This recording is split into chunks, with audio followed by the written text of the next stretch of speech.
we look at technological influences all the way through the syllabus. And there's even that, I think there's a dot point in operations where one of the technological influences is technology, like it wouldn't be.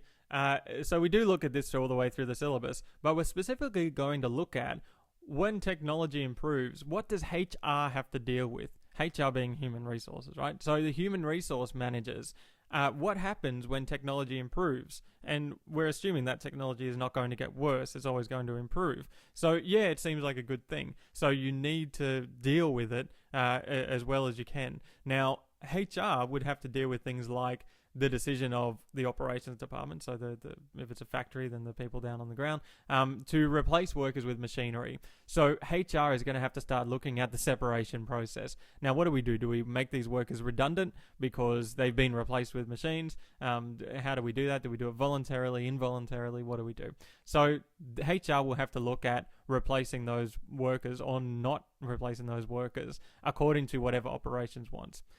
The second thing that often happens is that training is going to have to happen. So the workers who are going to stay and use the new technology, they need to be trained how to use it. So you don't want, people getting hurt or, production really being, damaged too much or slowed down too much by this new equipment. So you want the training to happen, as soon as possible. So that's HR's job.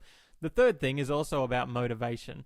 If you are a worker who is angry about the fact that or all of your friends have been replaced by machines, and you can't go drinking with the machines on Friday night, you might be a little bit demotivated. You might start looking at other jobs and thinking, you know what?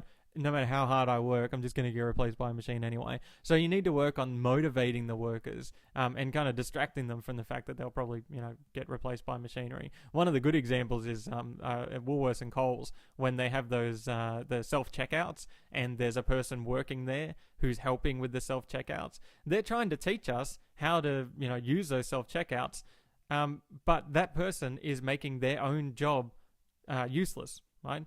They're and the jobs of their friends and the people around them.